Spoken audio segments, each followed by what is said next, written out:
isang bagay na nagbigay sakit ulo sa amin ngayon. Ano nga ba yung mga waterproofing natin? Mas mainam po yan na dapat lahat ng mga cracks niyan ay nalalagyan ng mga pang-treatment natin gamitin para dun sa pag-prevent ng mga... Sabi ko nga, eto may waterproofing naman to. Pero hindi enough. Isang bagay na share ko rin sa inyo. Kaya kung mapapansin nyo ganyan. Yan. Yan yung isang dahilan pa niya. Hindi rin natin yan gamit yung pop wheel. Tingnan nyo pa. So, yan yung isang bagay na makakapagbigay doble trabaho talaga sa atin. Minsan kasi choice ng masilya at saka materials napaka-importante. Pag-usapan lang namin yung mga ibang item para makumpleto na tayo dito.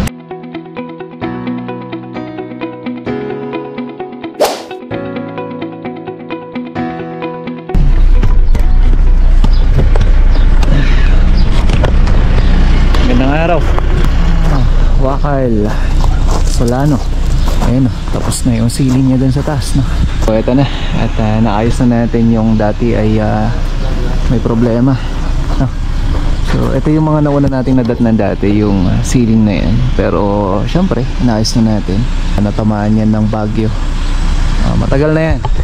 Kumbaga unang araw pa lang namin dito, makikita mo na yung problema.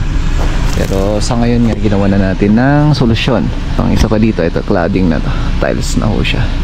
So isa sa mga magpapaganda talaga, meron tayong tile cladding. Kung sa may picture natin dito, kaya yung ginawa nating disenyo dito ay yun na yung ginagawa natin. So binabago na natin yung itsura na ito. Lahat po to. Ito, gagawin na lang natin textured imbes na tiles kasi isang bagay kasi na delikado. At the same time, mas mapapabigat yung building natin, ganun din doon sa taas. So ganun din yung isang solusyon na ginawa ko dyan. Kaya gagawin na lang natin siyang textured. Dito naman sa part na to kasi hindi naman siya nakakadisgrasya kung sakali. Maliban kung syempre kung ito ay tutuklap, hindi naman natin hayaan ng gano'n. Gagawa natin ang paraan para sigurado. Kasi kung may papansin nyo, nilagyan ko rin ng moldings dyan. Nakaparehas lang dito sa kabila. Yun yung mga paraan na ginawang ko yan. Okay, ginawa ko para mas maayos. Titingnan natin na mapapaganda na natin ng gusto to. Kasi yun, te-textured ko na rin na. Nakakatuwa, gawa nga nung sa pagde-design natin, tayo na ho yung nagde-decide. Ano nga ba yung mga rason kung minsan tayo na yung nagde-decide, pinapa-approve na lang natin. Kasi meron kasi yung mga client natin na sabi nila, ikaw na yung bahala kasi ikaw man naman yung mas nakakaalam. So dun sa paraan na yun mga kamusta, syempre binibigay natin kung ano yung nararapat lamang po na disenyo, kaya kung ano yung babagay na disenyo. Kagaya nito, itong part na to dapat enclosed to, pero kung isipin natin maigi, hindi na pasok yung kumbaga pag yung hangin ganyan. So ito meron pa siyang metal tubular. So meron pa tubular dyan, meron din dito. Lahat ng ito ay syempre mayroong mga rason kung bakit natin siya ginagawa na gano'n. Textured na lang, tapos paint na lang iba. O kaya plain na paint.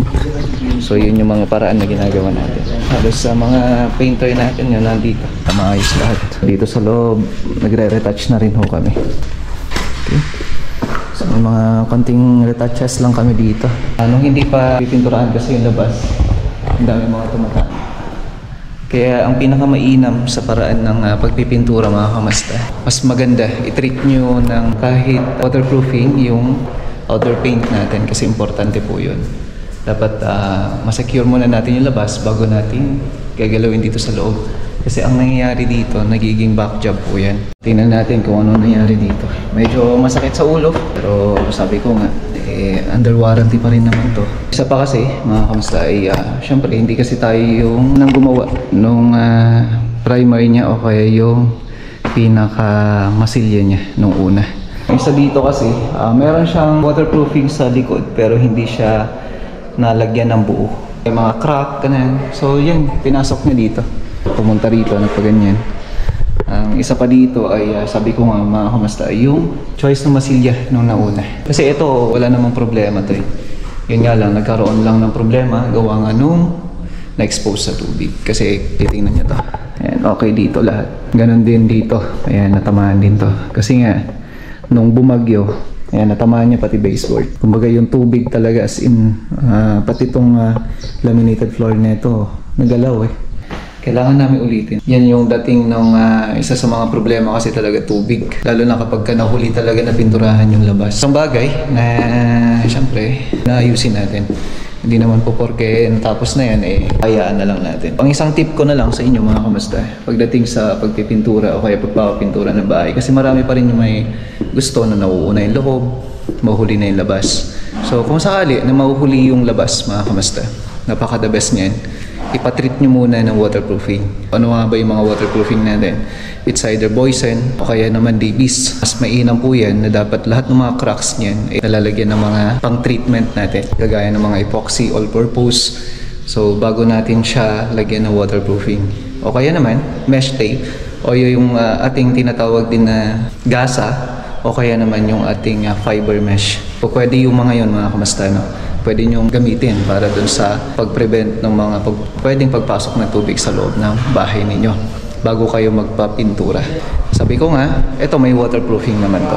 Pero hindi enough yung waterproofing na yon. Kasi nung dumating tayo dito, meron pa yung mga tubo dyan dati na ngayon yun pala yung mga pinasukan niya. May mga cracks na hindi nalagyan ng waterproofing. Isang bagay na nagbigay sakit ulo sa amin ngayon.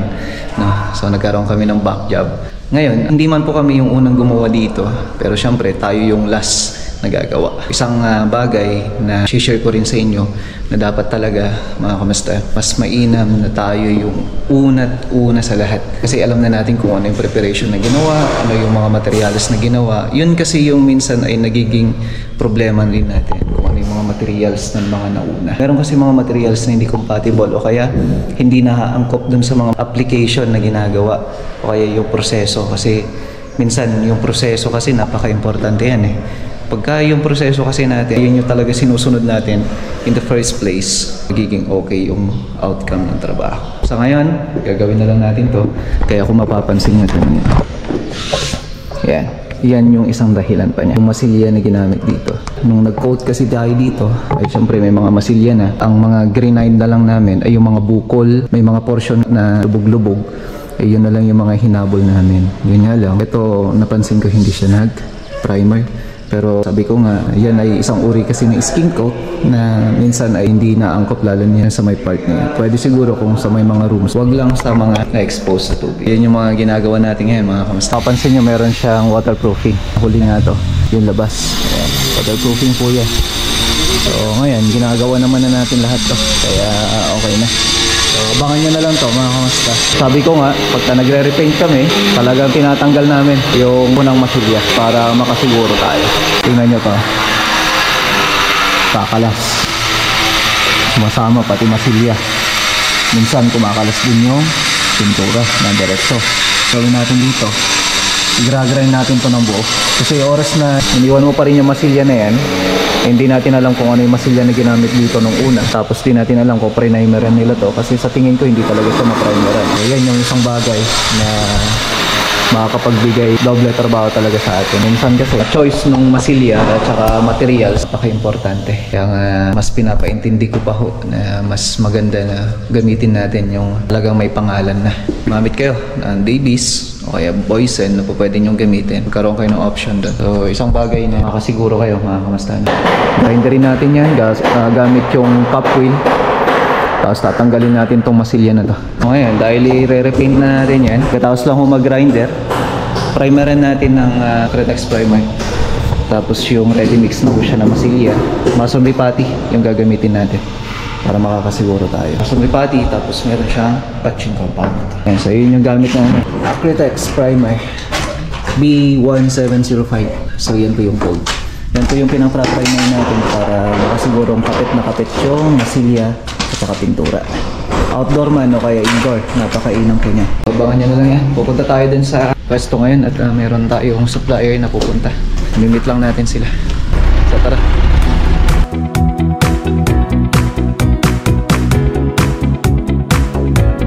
FMS. Ayan, si Richard. Pag-usapan lang namin yung mga ibang item para makumpleto na tayo dito. Ayan, medyo mahaba-haba. Ayan si Richard. Maraming salamat po sa FMS. So si Sila yung magsusupply sa atin ng mga pipes.